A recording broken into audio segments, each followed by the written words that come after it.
Hey, what's up everyone? So today I thought it'd be kind of cool to talk about the concept of playing outside or playing outside of the scales when it comes to like improvising or coming up with your own melodies. If you've ever listened to jazz or jazz fusion, or even some blues or rock guys nowadays actually like to do it as well, is that sometimes you hear them play a lot of like weird chromatic things where they just play pretty much all of the notes, or they'll play little sequences of notes that kind of go outside of the key that they're playing in. That's pretty much what I'm talking about here. So in the world of guitar, maybe you've heard of guys like Alan Holdsworth or Sean Lane, or even like Guthrie Govan I know likes to play a lot of chromatic stuff from time to time. It's just kind of a cool way to kind of add more colors to your palette and kind of spice up your playing if you feel like you're playing all the same stuff over and over again. So first, of course, I think it's actually important to know your scales before you try tackling this concept, because it makes more sense to know your scales before you start learning how to not use your scales. But without further ado, I'm going to start off just showing you some simple ways to kind of get some outside notes into your playing, and then I'm going to go on to some more complex stuff just to kind of help you understand how exactly you're supposed to use this stuff. Alright, so let's get started.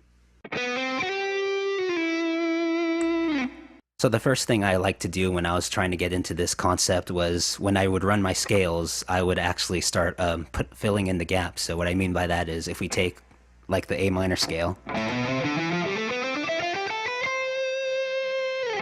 now every time there's a whole step in that scale, you can actually try filling that in with another half step and see what kind of sound you get. So maybe something like,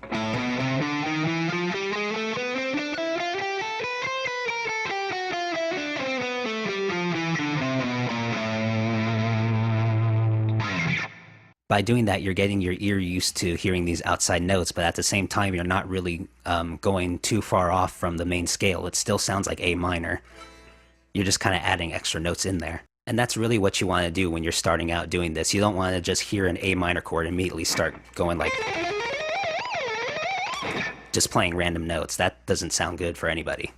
The more you start getting into the topic, the more you'll realize you can actually do more outside stuff, but in the beginning it's hard to really understand how to do that. So in the beginning you want to just kind of go outside for a little bit and then just go immediately back in. Then once you start getting used to that, you can actually start making licks out of it. Like maybe there's particular notes that sound cool to you, and then you can kind of memorize them and then start adding licks to them. Or also in other cases where it's actually really helpful is maybe you need like a 9-note phrase that starts from this note and ends on this note. But the problem is, if you stick to the scale, there's only 8 notes there. But if you add one extra note, you can actually make that phrase work. Or so in cases like that, this is actually really helpful. Or in some cases, you can actually change some phrases that you already know. So for example, maybe something you know is like going from this note to this note. But one thing you can do to add some chromatic notes is maybe like, so all I did there was I just played 7, 5, and then I went 8, 7, 6, 5, and then 5, 6, 7. So you can see it kind of gives you more options to work with when you're making up phrases or making up melodies.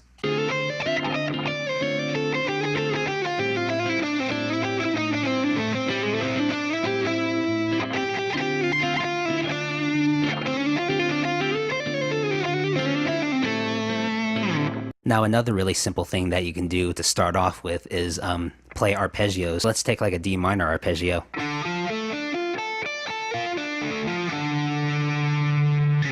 Now for this trick, all you do is just simply start on the first note, go to the note below it. That's just a half step below it, or 4th fret in this case. And then go back to the note before. And then you could just do that for every note in the arpeggio, so you get.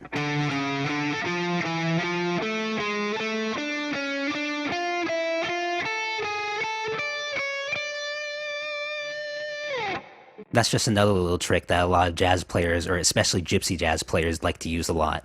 And then you can do this with any arpeggio, even like dominant 7th arpeggios.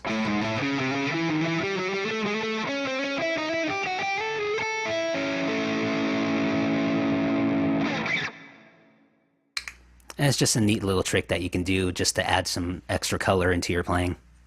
And you can maybe just go through a chord progression doing that. So maybe you have a chord progression that goes to D minor to like B flat major, to A7, and just arpeggiate all of them like that.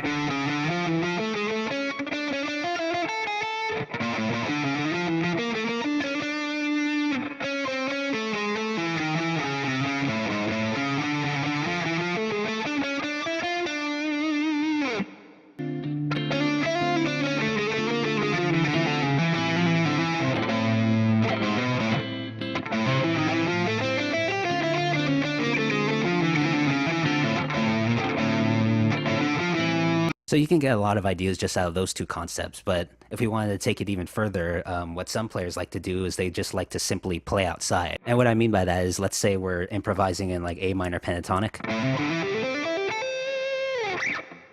What some players will do is they'll just take that same shape and they'll just momentarily move it a half step up or a half step down.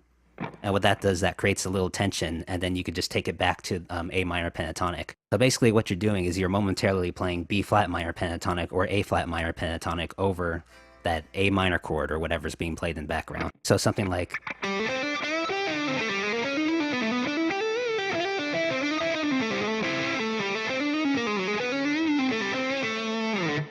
Also, what some people like to do is actually take a fingering pattern and bring it down chromatically. So for example, if we stick to A minor pentatonic, but we start up here, that's just 12th fret, 10th fret, 13th fret on the B, and 10th fret on the B.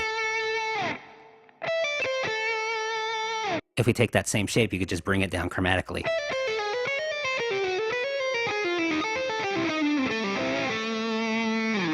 And as long as you can remember to resolve it back into that A minor chord, then you're pretty much good to go. Most of the time when you're writing music, it's all about creating tension and then releasing that tension by going back to the key center, going back to whatever chord the band is playing in the background. So in a way, when you go outside the scale like this, you're creating, that's just another way to create tension that you then release by going back into the scale and playing against that chord again.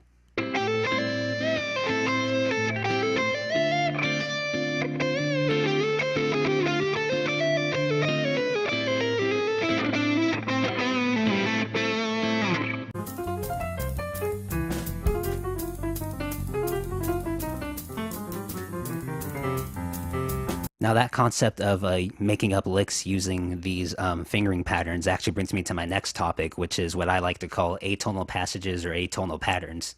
Now this is the sort of thing that guys like Allan Holdsworth would use a lot, where he would take a fingering pattern and then take it up by specific intervals. Specifically, he would divide the octave, which what I mean by that is, let's take an octave. And then if you divide those notes into two equal parts, that would be the tritone. So in this case, the note right in between those two would be the D sharp or E flat. And then what Allan Holdsworth would do is he would take fingering patterns, like let's just take a simple one, like 5th fret, 7th fret, and 8th fret on the E string. And he would just take that same fingering pattern, move it up to the tritone, which is again D sharp, E flat, and just play that same pattern. And then move it up another tritone, and you're back at the octave. So it's kind of the same thing where you're momentarily going out, and then going right back in, because you reach the octave.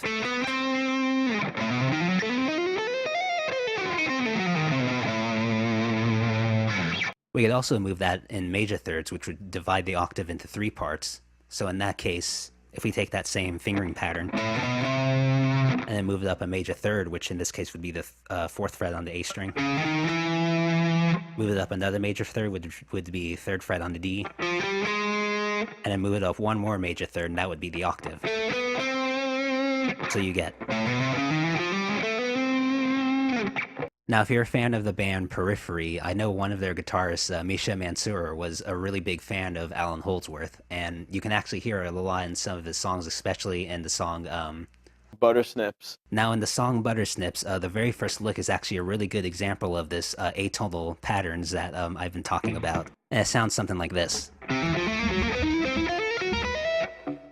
And basically what he's doing there is he starts on the 3rd fret of the A string, or I think the original song was written in drop C, so actually if you're in drop C it would be the 5th fret, but I'm in standard, so if you're in standard like me, you would start on the 3rd fret. And you go a major third up, which would be 7th fret, then a minor second up, which would be the 3rd fret of the D string, and then you go up another major third, which would be 7th fret, and then you slide up another minor second to just in the very next fret, the 8th fret. And so that's the fingering pattern.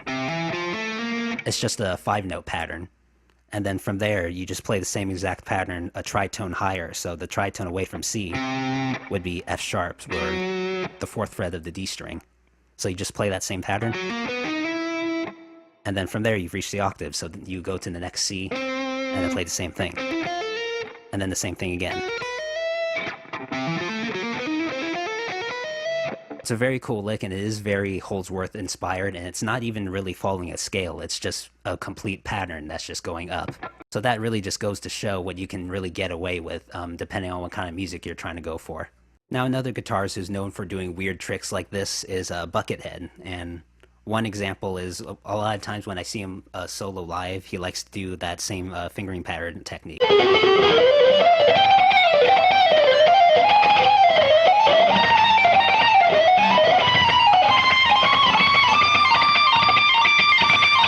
And another thing he's really well known for is a little atonal tapping thing, which is why I have this thing, because I'm not very good at it. But I understand how it works, and basically what he does most of the time is he picks a note on his left hand, let's just say 9th fret on the low E. Whoops. 9th fret on the low E. And then he uses his right hand to tap a tritone above that. So in this case, a tritone would be a G, so that would be this note. And then from there, he kind of just mimics what he does with his right hand with his left hand. So, for example, he'll just tap the 15th fret there and then pull off. And then tap maybe the 14th fret.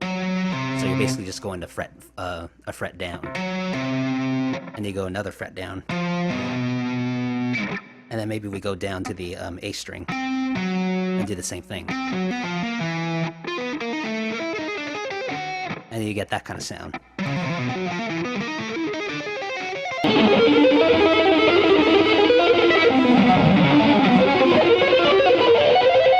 You'll probably have to have a very specific situation to actually pull something out like that and actually make it sound good, but if you want to try it, that's actually kind of a cool thing to do. So that's pretty much how I went about learning this concept. It's a great way to expand on your ideas and kind of help you think outside the box and come up with some more unique ideas. But of course, if you don't like the sound of any of this, you shouldn't try to force it into your playing just to make it sound more sophisticated. If you don't like the sound of something, you should always just avoid it and do whatever you think sounds good. Because of course your music is supposed to be your music, it's supposed to reflect what you think sounds good, so if you don't think it sounds good, then of course you shouldn't try to put it into your music. But anyway, that's all the time I have today. Please like, comment, subscribe, all that fun stuff if you enjoyed the video, and I will catch you all later.